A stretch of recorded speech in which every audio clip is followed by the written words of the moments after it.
Imagine sending your child outside to play on a sunny afternoon, watching him walk down the street with his friends, waving goodbye as he turns the corner. Now imagine that being the last time you ever see him.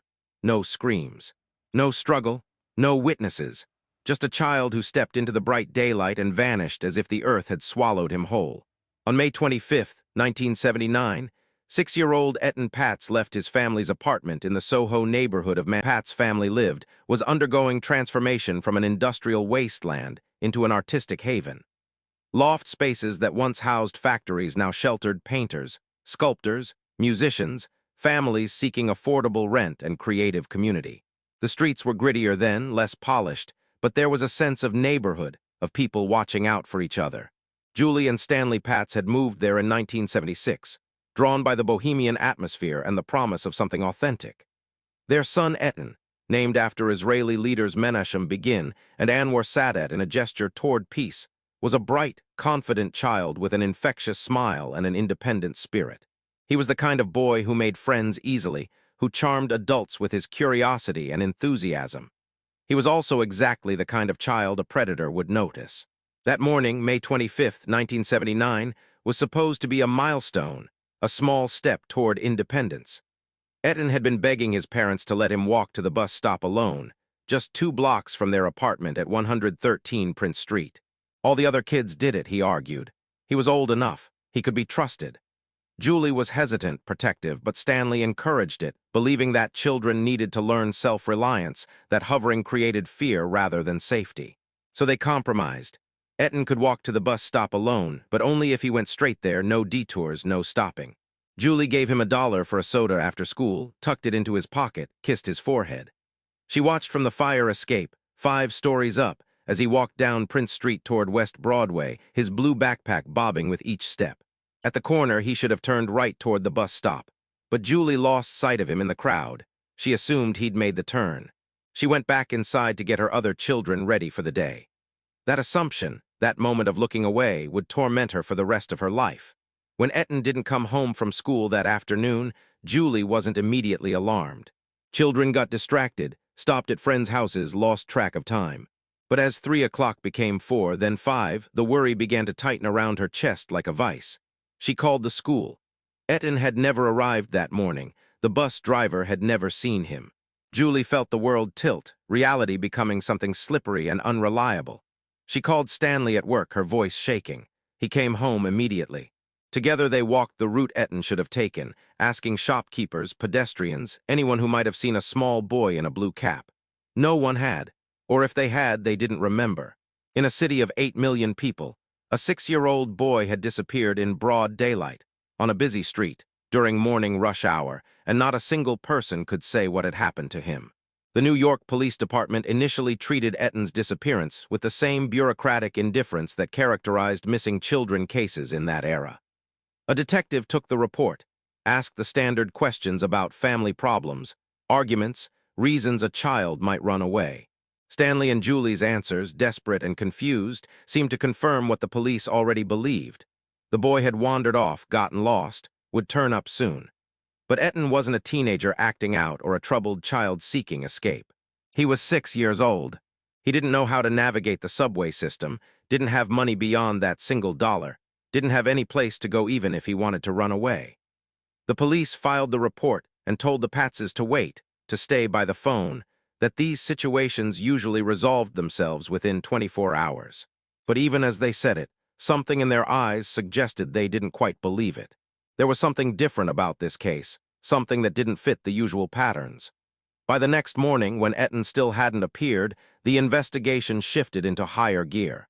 Detectives canvassed the neighborhood, going door to door, business to business, showing Etan's school photo to everyone they encountered. The photo would soon become iconic. A beautiful child with dark eyes and a gentle smile, the kind of face that made people want to help. Tips began flooding in, dozens then hundreds of claimed sightings. Etan spotted in Washington Square Park. Etan seen on the subway heading to Brooklyn. Etan living with a homeless man in Central Park. Every lead was investigated, every tip followed, and every single one led nowhere. The police brought in bloodhounds, German shepherds trained to track human scent.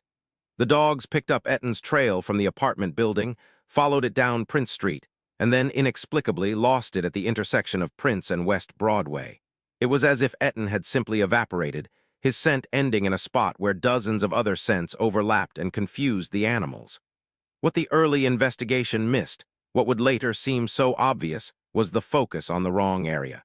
Police concentrated their search around the school bus stop, assuming Etan had made it there and then disappeared. But the bloodhounds had told a different story. They'd lost the scent before the bus stop, at an intersection where several businesses operated. There was a boutique, a small grocery, and a bodega that sold candy and sodas to neighborhood children. The bodega was owned by a man named Jose Ramos, though he wasn't always the one working there. Sometimes his friend helped out, a handyman and part-time worker named Othniel Miller, but most regulars knew him by a different name, Othi. And children in the neighborhood knew him simply as the nice man who gave out free sodas and let them play with toys he kept behind the counter. He was friendly, talkative, always interested in what the kids were doing. The police interviewed him briefly in those first few days, a routine conversation where he said he didn't remember seeing Etan that morning. They noted his name and moved on, looking for more promising leads. It would be decades before they came back to him. As days became weeks, the Patz family's nightmare settled into a terrible new reality. Etan's face appeared everywhere, one of the first missing children to be featured on a massive public awareness campaign. The poster showed his sweet smile and listed physical details. 3.5 feet tall, 45 pounds, last seen wearing blue pants, a blue jacket, and that blue captain's hat he loved so much. Julie and Stanley threw themselves into the search with a desperation that was painful to witness. They organized volunteer search parties. They called press conferences. They appeared on television pleading for information, for mercy, for their son's return. Stanley, a professional photographer, used his skills to reproduce Etan's image in the thousands, distributing photos to police departments across the country. Julie stopped sleeping in any meaningful way, haunted by the image of Etan walking down that street, replaying those final moments in her mind like a film stuck on loop. What if she'd said no? What if she'd walked him to the bus stop just that once? What if she'd kept watching for just 10 more seconds? The investigation expanded in ways no missing child case had before, setting precedents that would reshape how America dealt with disappeared children. The FBI joined the search, bringing federal resources to what had been a local case. Detectives looked into registered sex offenders in the area, interviewing dozens of men with histories of crimes against children. They investigated Stanley's photography studio, suspecting at first that maybe this was a custody dispute or a family matter disguised as an abduction. They found nothing suspicious. The Patzes were exactly what they appeared to be, devastated parents whose child had been stolen. But one thread kept appearing in witness statements, a detail so minor that it was nearly overlooked. Several children mentioned the bodega on West Broadway, said they sometimes stopped there on the way to school, that the man who worked there was nice to them, gave them treats. When pressed for details, some of the children described interactions that made detectives uncomfortable. The man inviting them to a storage room in the back, offering them toys if they'd help him with something, touching their shoulders or arms in ways that lingered just a little too long. Detective Bill Butler, one of the lead investigators on the Etan Patz case, felt a growing certainty that the bodega was significant. He went back through the initial interviews, found the notes on Othniel Miller, the handyman who'd been working there on the morning of Etan's disappearance. Miller had seemed cooperative, even sympathetic, expressing shock at the news of a missing child. But Butler noticed something in the interview transcripts. When asked if he'd seen Etan that morning, Miller's response had been oddly specific. "I didn't see him at the bus stop." But no one had asked him about the bus stop specifically. They'd simply asked if he'd seen the boy. It was a small thing, possibly meaningless, possibly just imprecise language. But it suggested that Miller knew where Etan was supposed to be going, which implied familiarity with the child's routine. Butler decided to take another look at Othniel Miller. What he discovered would open a door into darkness that no one was prepared to face. Othniel Miller was 51 years old in 1979, a soft-spoken man with a slight build who'd lived in the Soho area for most of his adult life. He worked odd jobs, handyman gigs, helping out at the bodega when the owner needed extra hands. He lived alone in a small apartment on the second floor of a building at 127 Prince Street, directly across from where the Patz family lived. From his window, he could see their building, could watch children coming and going, could observe the rhythms of the neighborhood. Neighbors described him as quiet, harmless, a little odd perhaps, but not threatening. Some remembered him being especially interested in children's activities, stopping to watch kids play in the street, offering to help carry groceries for mothers with young children. It had seemed kind at the time, helpful. But when Detective Butler started asking deeper questions, a different picture began to emerge. Several mothers recalled feeling uncomfortable around Miller, sensing something off about his attention to their children, though they couldn't articulate exactly what bothered them. One woman remembered Miller offering to babysit her son, becoming oddly insistent when she declined. Another recalled seeing him follow a group of children down the street, not overtly threatening, but definitely watching them in a way that made her pull her own daughter closer. But here's where the story takes its first devastating turn, the first in a series of failures that would plague this case for decades. Despite Butler's growing suspicions, despite the uncomfortable pattern of behavior, Othniel Miller was never seriously investigated in 1979. The NYPD had hundreds of leads, thousands of tips, and limited resources. Miller didn't have a criminal record. He'd been cooperative during questioning, and most damning from an investigative standpoint, there was no physical evidence connecting him to Etan's disappearance. No witnesses had seen them together that morning. The bodega owner, Jose Ramos, confirmed Miller had been working that day, but couldn't say for certain whether he'd interacted with any children. Without evidence, without witness, had its limits. But for Julie and Stanley Patz, time didn't move forward. They remained frozen in that morning, trapped in the moment when they'd made the decision that would haunt them forever. They kept Etan's room exactly as he'd left it, his toys waiting, his bed made, as if he might walk through the door at any moment.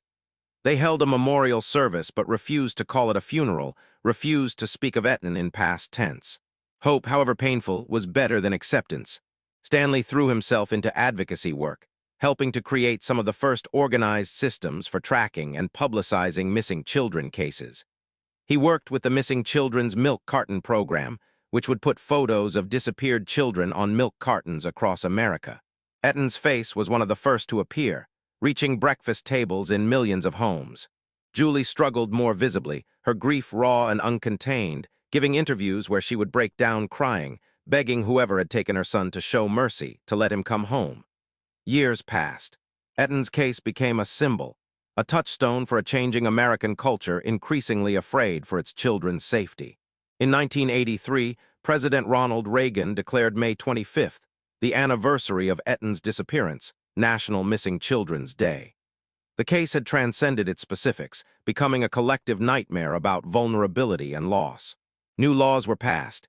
Children's fingerprinting programs, Amber Alert systems, requirements that schools immediately report absent students. The way America raised its children shifted fundamentally.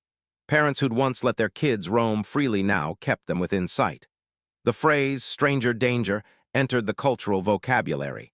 But while the case had changed society, it remained unsolved. The NYPD kept the investigation open, following new leads as they emerged, but nothing brought them closer to answers. Psychics offered visions. Conspiracy theorists proposed elaborate scenarios. Well-meaning citizens called in tips based on dreams and hunches. And through it all, Othniel Miller lived quietly in Soho, occasionally still working at the bodega, still friendly with neighborhood children, still completely under the radar of serious investigation. Then, in 1982, something happened that should have broken the case wide open, but instead led to even more confusion and pain. A federal prosecutor in New York received information from an informant about a man named Jose Antonio Ramos, a drifter and convicted sex offender who'd been arrested for molesting children. During questioning about other crimes, Ramos mentioned that he'd been in New York in 1979, that he'd dated a woman who'd lived in the Soho area, a woman who'd had a drain digger for a boyfriend. The connection seemed tenuous at first, barely worth investigating. But then investigators learned something that made their blood run cold. The woman Ramos had been dating was named Susan Harrington, and she'd lived on Prince Street, just a few buildings down from the Patz family. Her boyfriend at the time worked for the city, occasionally doing drain digger work in the neighborhood. And Ramos, during his relationship with Susan, had befriended several children on the block, often taking them on outings to museums or parks. Susan's son later told investigators that Ramos had been inappropriate with him and his friends, that he'd taken them to his apartment and showed them pornographic materials. Could this be the connection they'd been searching for? Jose Ramos quickly became the prime suspect in Etan's disappearance. His history was horrifying. Multiple arrests for sexually abusing children, a documented pattern of grooming young boys, convictions that kept landing him in prison only for him to be released and offend again. He fit every profile of a child predator, moved through neighborhoods where children gathered, befriended single mothers to gain access to their sons. When investigators confronted him about Etan, Ramos's behavior was suspicious, evasive. He claimed he couldn't remember May 25, 1979. He admitted being in the Soho area around that time, but denied knowing Etan or the Patz family. However, when pressed harder, Ramos made a statement that investigators interpreted as highly significant. He said he'd met a boy and walked with him on a day he couldn't quite remember, that they'd gone to his apartment, but then the boy's mother had called for him and he'd left. Was this a veiled confession? An admission wrapped in plausible deniability? The FBI thought so. Stanley Patz became convinced that Jose Ramos had killed his son. The circumstantial evidence seemed overwhelming. Ramos had been in the area, had a pattern of targeting boys Etan's age, had made suspicious statements about encountering a child on the relevant day. In 2004, 25 years after Etan's disappearance, Stanley filed a civil lawsuit against Ramos, a wrongful death suit that wouldn't bring criminal charges but might provide some acknowledgement of guilt. Ramos, serving time in Pennsylvania for other child molestation convictions, didn't defend himself against the lawsuit.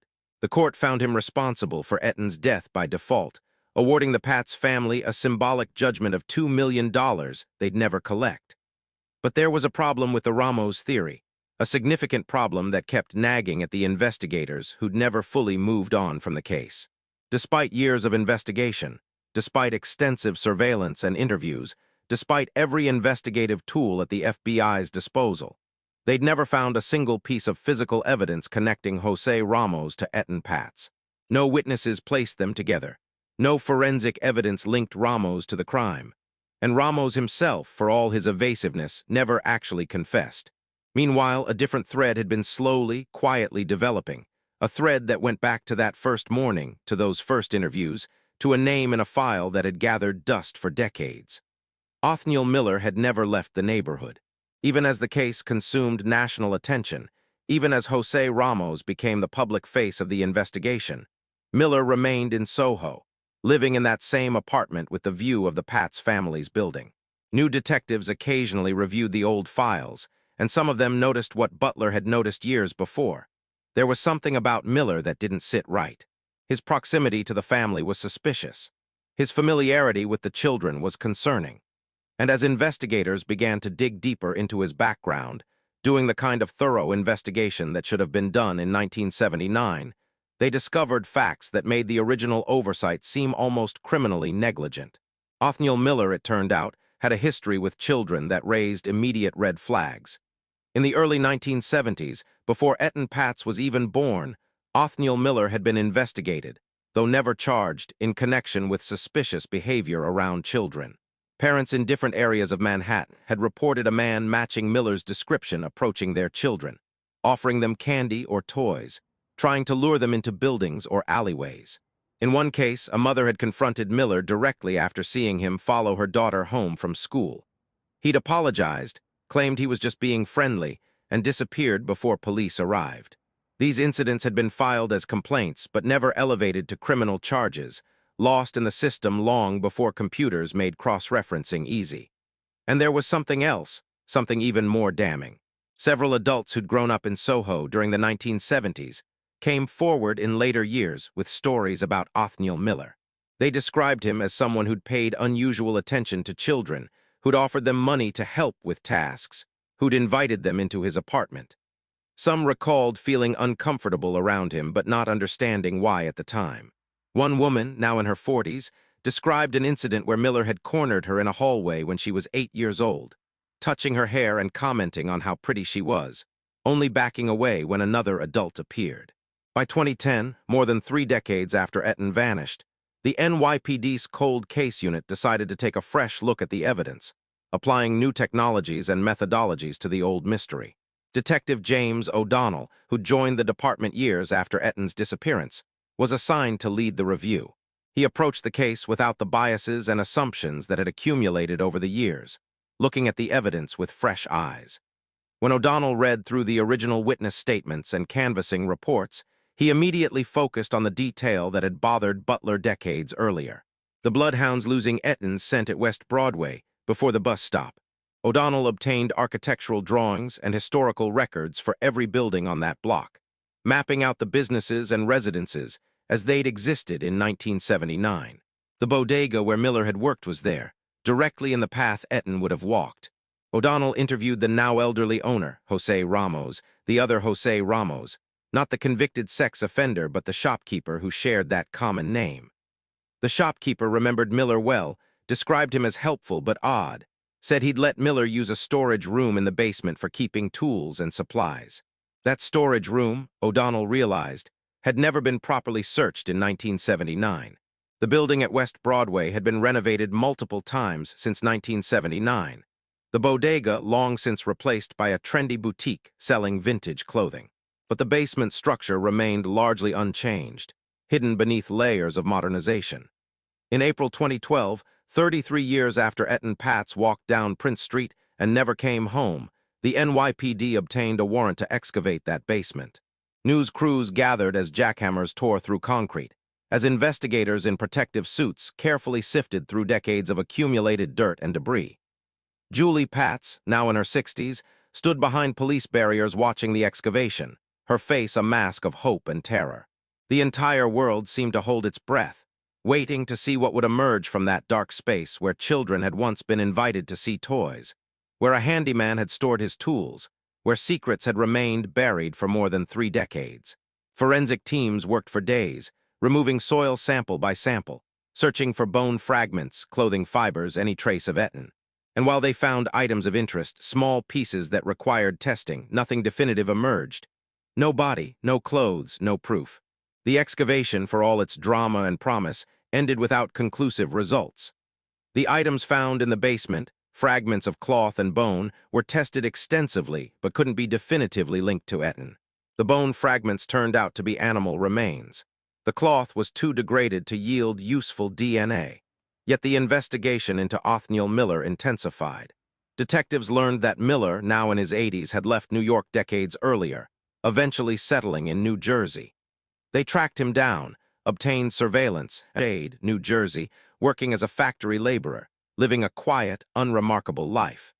In May 2012, his brother-in-law called the NYPD with an extraordinary claim.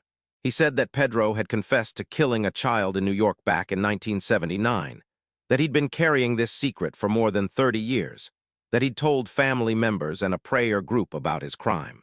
When detectives interviewed Hernandez, he confessed almost immediately, providing a detailed account of what happened to Etan Patz.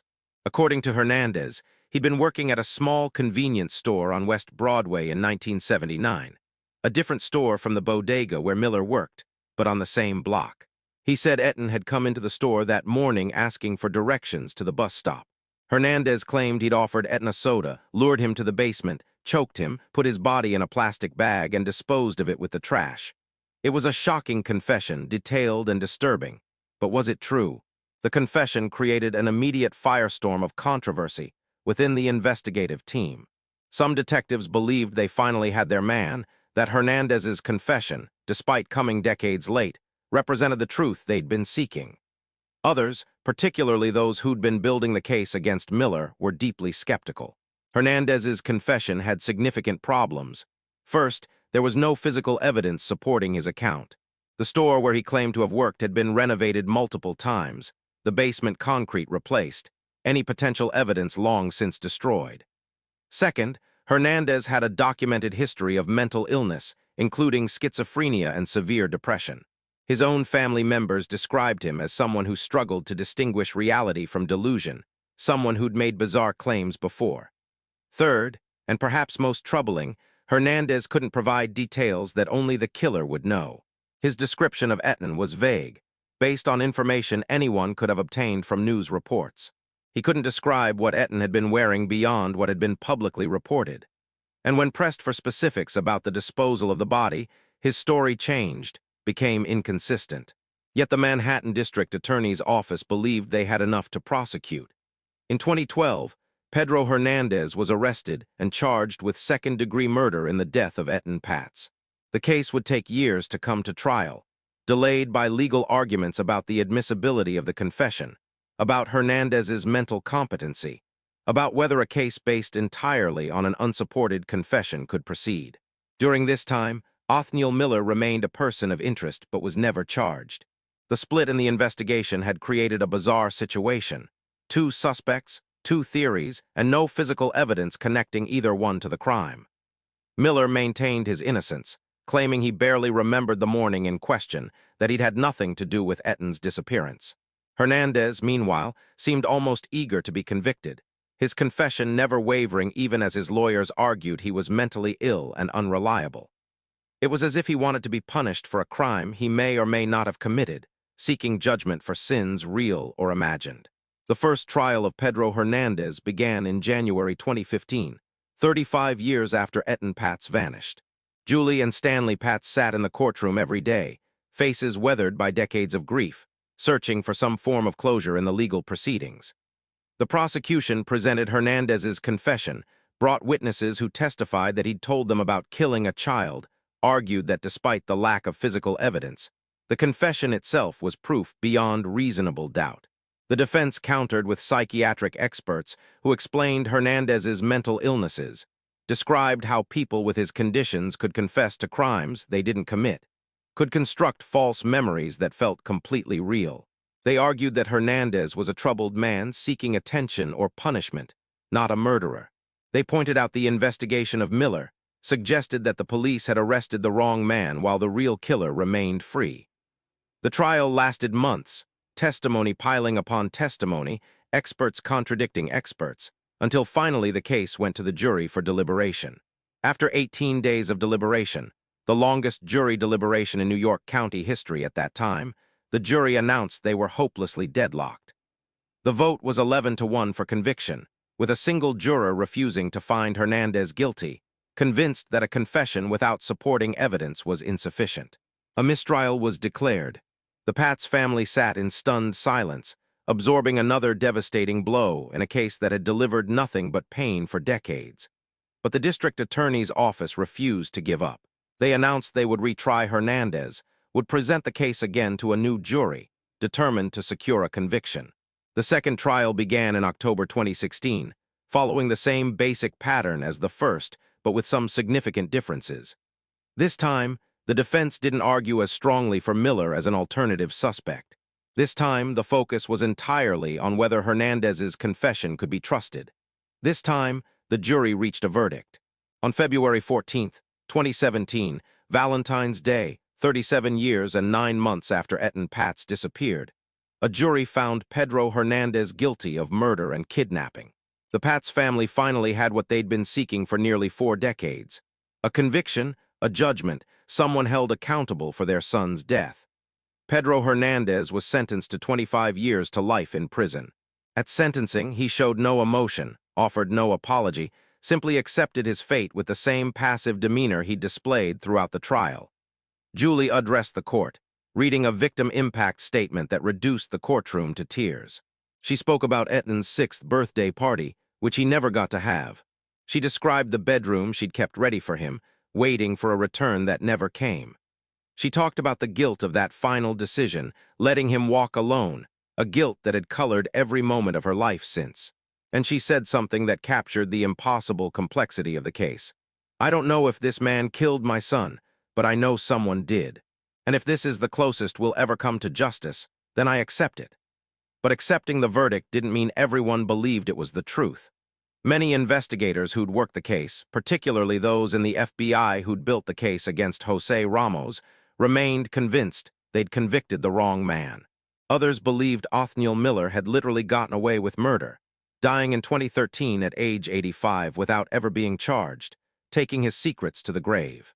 The evidence, or lack thereof, allowed for multiple interpretations. Hernandez's confession was either the truth finally spoken or the delusion of a troubled mind. Miller's proximity and suspicious history was either damning or coincidental. Ramos's pattern of predation was either proof of guilt or merely evidence of being an evil man who'd committed different crimes. The case of Etan Patz, even with a conviction, remained a mystery wrapped in uncertainty, a puzzle where the pieces could be arranged in multiple ways depending on which aspects you chose to emphasize. The transformation of American childhood that began with Etan's disappearance is perhaps the most tangible legacy of this tragedy. In 1979, it was common for young children to walk to school alone, to play outside unsupervised for hours, to accept that independence came with minor risks. The Patz family's decision to let Etan walk 2 blocks alone wasn't negligent, it was normal. But after Etan, that norm shifted dramatically. The milk carton campaign that featured missing children's photos reached into millions of homes, creating a pervasive sense of danger. The media coverage of child abductions, though statistically rare, made them feel omnipresent. Parents became afraid in ways previous generations hadn't been.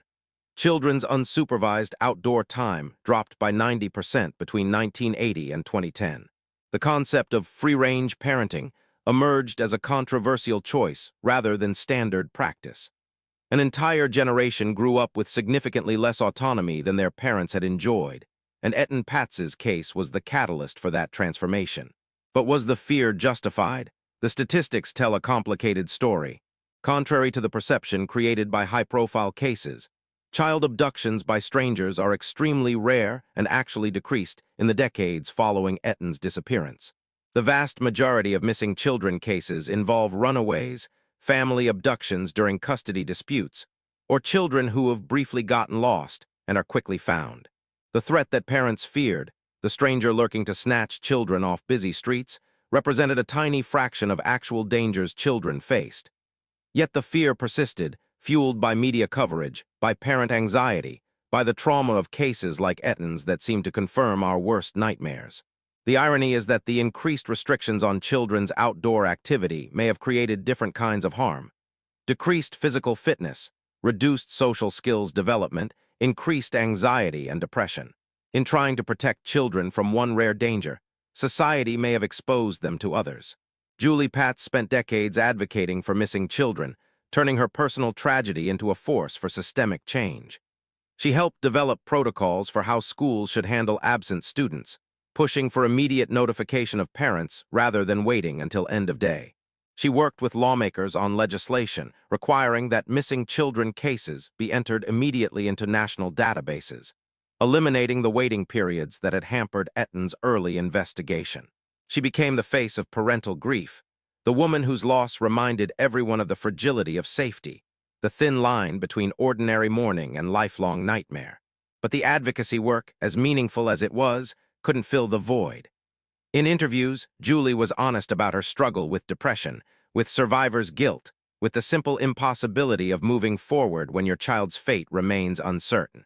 Even after Hernandez's conviction, she admitted the closure was incomplete.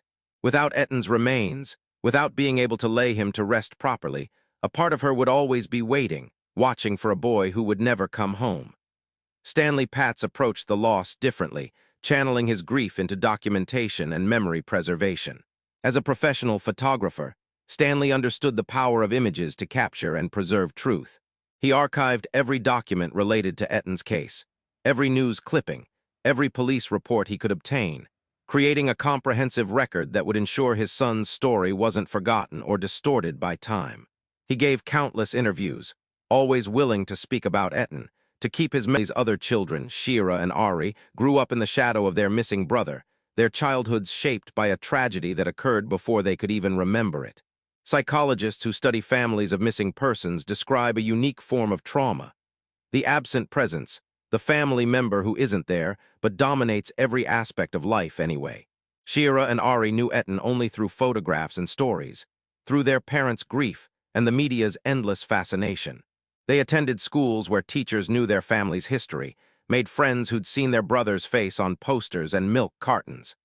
As adults, both have spoken occasionally about the difficulty of this experience, the guilt they felt for being alive when Etan wasn't, the pressure of being the children who remained. Yet they also spoke of resilience, of love, of a family that had been broken but had found ways to persist. The tragedy hadn't destroyed them, but it had fundamentally defined them in ways they would spend their lives processing. The conviction of Pedro Hernandez, while providing legal closure, left enormous questions unanswered. If Hernandez was telling the truth, what happened to Etan's body? His account of disposing of it with regular trash seemed implausible given the size and weight, the difficulty of concealing such evidence. Despite extensive searches of landfills that were in use in 1979, nothing was ever found. If Hernandez was lying or deluded, why would he confess to such a horrific crime? What psychological need did it fulfill? His family's accounts of his earlier confessions suggested he'd been talking about killing a child for years, which meant either he was genuinely guilty or he'd constructed an elaborate false narrative that persisted across decades. And what about Othniel Miller? The investigation into him had been extensive, had revealed a pattern of suspicious behavior around children that was deeply concerning even if it didn't prove murder. Was he guilty of Etan's abduction, or just guilty of being a predator who'd targeted other children and escaped justice? These questions linger, creating a space where doubt persists even in the face of conviction. Some investigators have theorized that both suspects may have been involved, that perhaps Hernandez witnessed something Miller did, or vice versa, and that the confession and denial are both partial truths obscuring a more complex reality. Miller worked at a bodega on the relevant block. Hernandez claimed to have worked at a different store on the same block. Could they have known each other? Could there have been some interaction between them that resulted in Etan's abduction? There's no evidence for this theory, but the coincidence of having two suspicious individuals with concerning histories of behavior toward children, both present on the same block on the same morning, seems too significant to ignore entirely. The truth may be simpler than conspiracy suggests, but the gaps in the official narrative leave room for speculation. And in the absence of physical evidence, of remains that could tell their own story, speculation is all that's left to fill the spaces where certainty should be. The legal aftermath of Hernandez's conviction included appeals that continue to work through the system. His defense team argues that the conviction was unjust, based entirely on a coerced confession from a mentally ill man, obtained without proper psychological evaluation or legal representation. They point to the lack of corroborating evidence, the absence of forensic proof, the existence of other credible suspects. The prosecution counters that the confession was voluntary, detailed, and consistent with known facts. They argue that the absence of physical evidence is not proof of innocence, merely a consequence of time, and the defendant's apparent success in concealing his crime. The appeals process could take years, possibly decades, which means the Patz family's ordeal isn't truly over. Each appeal hearing brings the case back into public view, reopens wounds that never fully heal, forces Julie and Stanley to relive their loss through legal procedures and media coverage. The conviction they sought for so long has not brought the peace they hoped for, only a different kind of ongoing struggle. Beyond the specifics of Etan's case, his disappearance exposed profound flaws in how missing children cases were investigated in the 1970s and early 1980s. There was no centralized database for missing persons. Police departments didn't communicate effectively across jurisdictions. The first 48 hours, now understood to be critical, were often wasted on assumptions about runaways. Parents like the Patzes had to become their own investigators, organizing searches, creating publicity, pushing law enforcement to take action. The reforms that emerged from cases like Etan's have saved lives, undoubtedly. The National Crime Information Center's Missing Persons File was expanded. The National Center for Missing and Exploited Children was established in 1984, providing resources and coordination that hadn't existed before. Amber Alert systems created rapid response mechanisms for child abductions. But these changes came too late for Etan, too late for the other children who disappeared in that era when systems failed and time was wasted. The reforms are Etan's legacy, but they're a legacy built on failure, on lessons learned too late. The neighborhood where Etan disappeared has changed almost beyond recognition. The gritty, artistic Soho of the 1970s has been replaced by one of Manhattan's most expensive zip codes, filled with designer stores, upscale galleries, and million-dollar lofts. The bodega where Miller worked is gone. The store where Hernandez claimed to have worked is gone. The bus stop where Etan was heading has been relocated. The physical spaces that witnessed that morning have been erased by time and gentrification, paved over with new construction and new memories. But longtime residents remember. There's a memorial for Etan in a small park near where he lived, a plaque that marks the spot where childhood innocence was shattered for an entire generation. Parents still bring their children there, still tell the story, still use it as a teaching moment about safety and vigilance. The place remembers even when the buildings forget. On May 25th each year, National Missing Children's Day, the Patz family participates in remembrance events, their private grief made public once again. Julie speaks about Etan, showing the same photographs she's shown 1,000 times, telling the same story with the same pain visible in her eyes.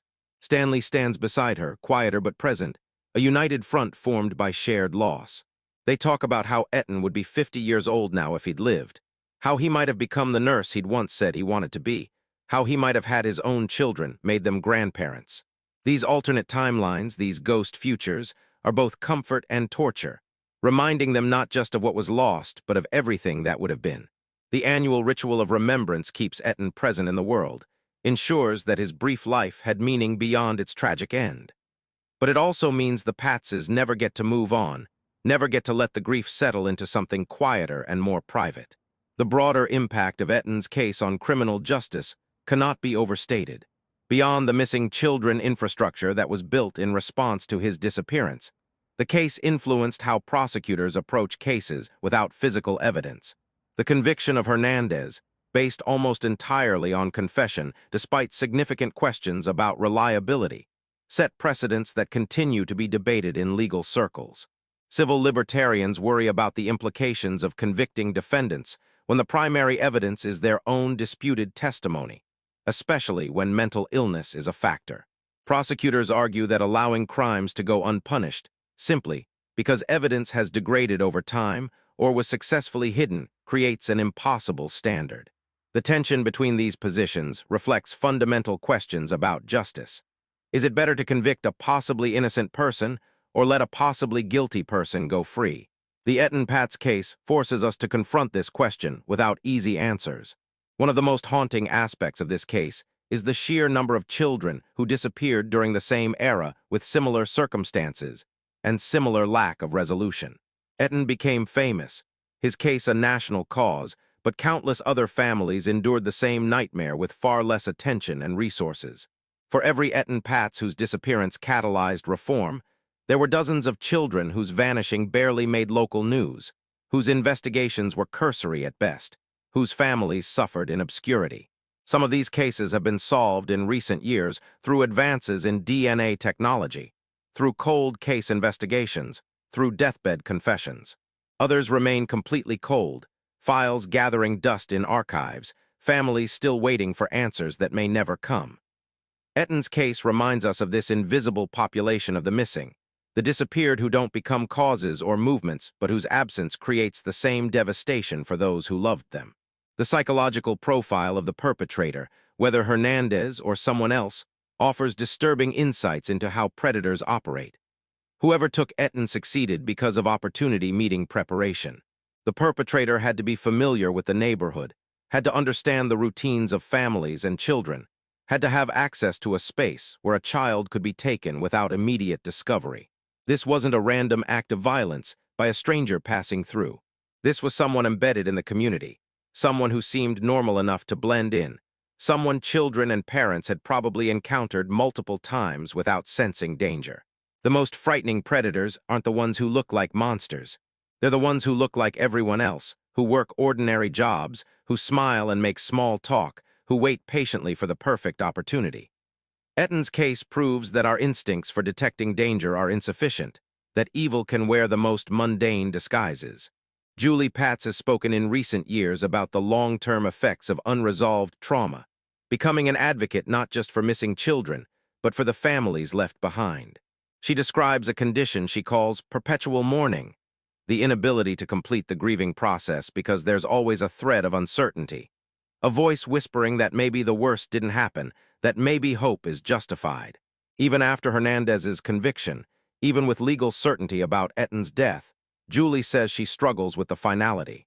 Without remains, without a burial site, part of her still waits for the impossible. She's worked with therapists who specialize in ambiguous loss, a relatively new field that addresses grief without closure. Her advocacy in this area has helped other families of missing persons understand that their feelings aren't irrational or weak, that the psychological impact of this specific kind of loss is profound and deserves recognition. Trauma, she argues, doesn't require physical evidence to be valid. The absence itself in blame, as if she were somehow responsible for a predator's actions. The competing theories about suspects were sometimes presented as soap opera rivalries rather than serious investigative questions.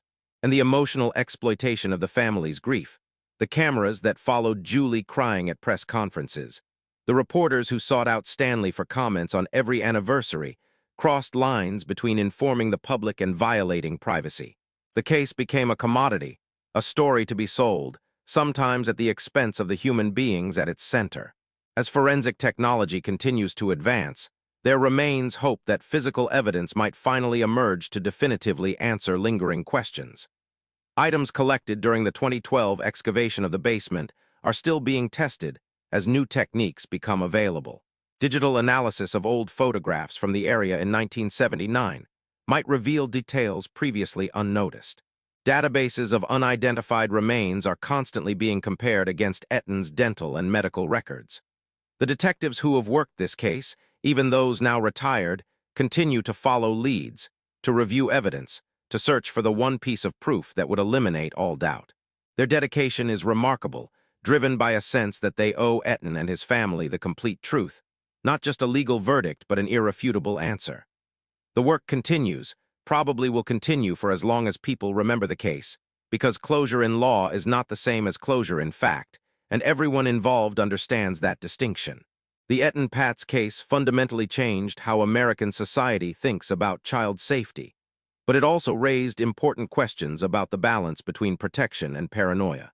The cultural shift toward constant supervision, toward structured activities rather than free play, toward teaching children to fear strangers, has had measurable effects on child development.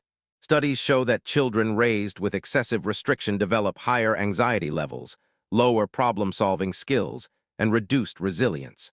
The question becomes, how do we honor Etan's memory and protect children from genuine dangers without creating a generation paralyzed by fear?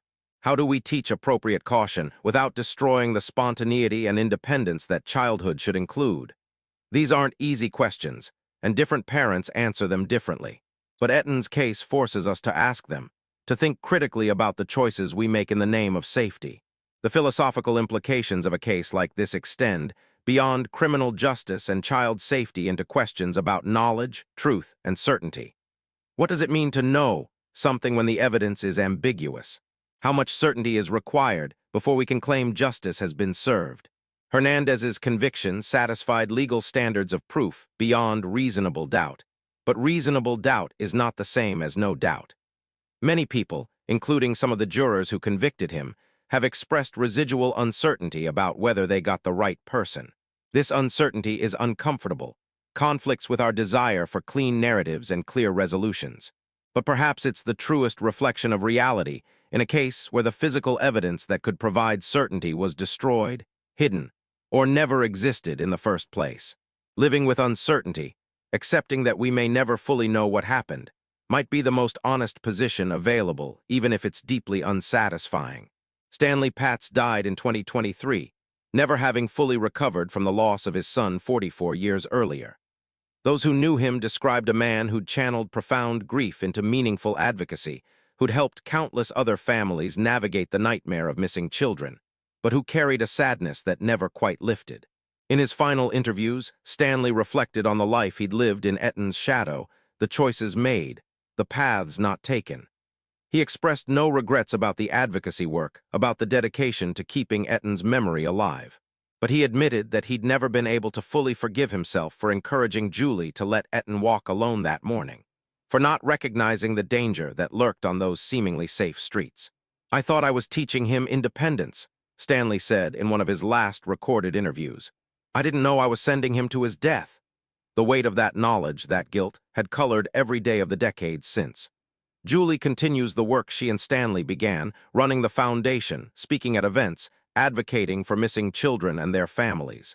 Now in her 70s, she carries the accumulated grief of more than 4 decades, grief that has become part of her identity in ways both painful and meaningful. She's become a symbol of maternal loss, of persistence in the face of impossible circumstances, of the refusal to let tragedy erase a life that mattered. But in private moments, in interviews where she lets her guard down, Julie admits to exhaustion, to wondering what her life might have been if that morning had gone differently, if Etan had made it to the bus, come home from school, grown up. She describes a strange form of survivor's guilt, as if by continuing to live, to age, to experience things Etan never will, she's somehow being unfaithful to his memory. The logic makes no sense, she knows, but grief rarely follows logical patterns. It flows in strange channels, pools in unexpected places, shapes lives in ways that can't be predicted or controlled. The case has inspired countless books, documentaries, television episodes, and true crime podcasts, each attempting to make sense of what happened, to solve the mystery definitively, or simply to tell the story to new audiences. This media attention serves multiple purposes. It keeps Etan's case in public consciousness, which could potentially lead to new information from witnesses who have remained silent. It educates new generations about the importance of child safety and missing persons infrastructure. But it also risks turning tragedy into entertainment, reducing real suffering to narrative content consumed casually. Julie has had mixed feelings about this coverage, appreciating the attention but sometimes feeling that the story has been taken from her, that she's lost control of her own son's narrative. She's careful about which projects she participates in, trying to ensure that Etan is portrayed as a real child who was loved, not just as a symbol or a plot point in true crime content. One lesser-known aspect of the Etan Patz case is its impact on other pending cases at the time of Hernandez's arrest.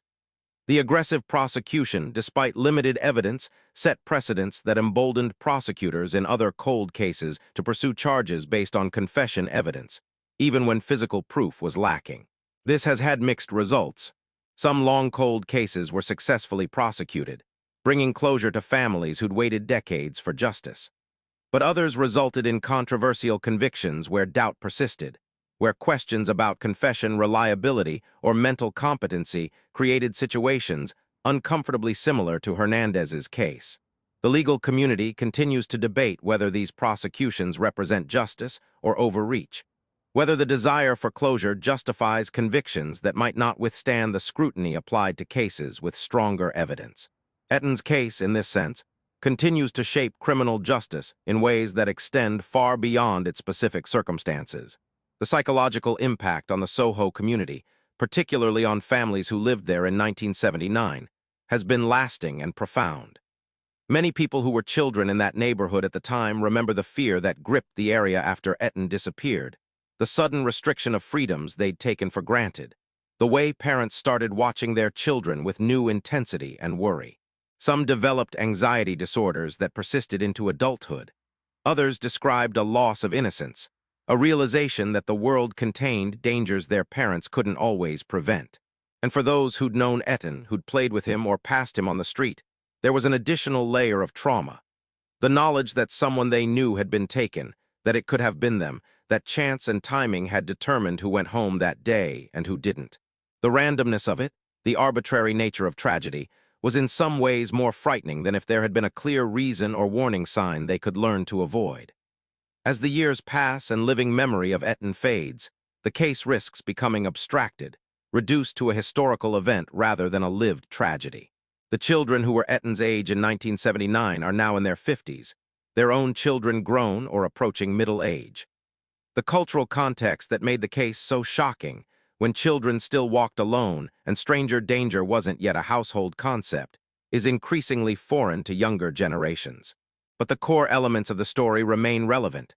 The vulnerability of children, the devastation of loss, the importance of systems that respond effectively to disappearances, the human need for answers and justice. As long as children go missing, as long as families search and hope and grieve, Etan's story will resonate. The specifics may become historical, but the emotional truth, the universal fear and love at the heart of it, remains timeless. That's both the tragedy and the legacy, the way one child's disappearance became everybody's nightmare and nobody's answer. The truth about what happened to Etan Patz on May 25, 1979, may never be fully known, Pedro Hernandez sits in prison, convicted but still protesting through appeals. Othniel Miller is dead, his secrets buried with him. Jose Antonio Ramos remains a suspect in some investigators' minds despite lack of prosecution. The physical evidence that could end all speculation has never been found. But perhaps the most important truth isn't about exactly how or by whom Etan died. Perhaps it's about how he lived, how he was loved, how his brief 6 years of life created ripples that continue spreading decades later. He was a real boy who laughed and played and dreamed, who collected rocks and wanted to be a nurse, who loved his parents and siblings, who was excited about walking to the bus stop alone. That child, not the symbol or the case or the mystery, is what should be remembered. The tragedy is that we know him at all, that his name became famous for the worst possible reason, that his face became a permanent fixture on missing children posters. But maybe there's also meaning in the fact that he's not forgotten, that his story changed how we protect children, that his family's advocacy has helped so many others. That's not redemption. Nothing redeems this loss, but it's something. A legacy built on love rather than just tragedy. If you have children, hold them a little tighter tonight. Tell them you love them, not because danger lurks everywhere, but because love is precious and life is fragile and ordinary moments can become final moments without warning. Etan Patz walked out his door on an ordinary morning, and nothing was ever ordinary again. His story is a reminder that we don't control everything, that despite our best efforts and deepest love, terrible things can happen. But it's also a reminder that the connections we make, the love we give, the advocacy we pursue, can create meaning even from tragedy. Julie and Stanley Patz didn't choose to become advocates for missing children. They didn't want their son's name to be synonymous with a cause. They wanted him to come home, to grow up, to live. They wanted the ordinary life that was stolen from them. But faced with loss, they chose to make it mean something to help others, to ensure that their son's brief time on earth mattered. That choice, that determination to create light from darkness, is perhaps the most powerful legacy of all. Not perfect justice, not complete answers, but the refusal to let tragedy be the final word. Love persisting beyond loss, memory defying death. Hope, however painful, choosing to survive. The boy who never came home changed the world in ways big and small, expected and surprising. When you see a missing child poster, when you hear an Amber Alert, when you teach your children about safety, you're living in the world Etan's disappearance created. The systems, the awareness, the fear, and yes, the love, all trace back in part to that morning in Soho when a 6-year-old boy turned a corner and vanished. We'll never know all the answers. We'll never have perfect closure. But we remember. We tell the story, we say his name. Etan Patz, not a case number, not a symbol. A child who was loved, who mattered, who still matters. And in the remembering, in the refusing to forget, perhaps we honor not just him, but every child who deserves to come home safely, every family that waits and hopes, every loss that reshapes the world. Thank you for listening. Hold your loved ones close. And never take the ordinary moments for granted, because they're the ones we miss the most when they're gone. There's a small town where everyone knows what happened one Halloween night 30 years ago, but no one will talk about it. Where a conspiracy of silence protects the guilty and punishes the innocent. Where the truth is the most dangerous thing you can speak out loud. That story is coming next.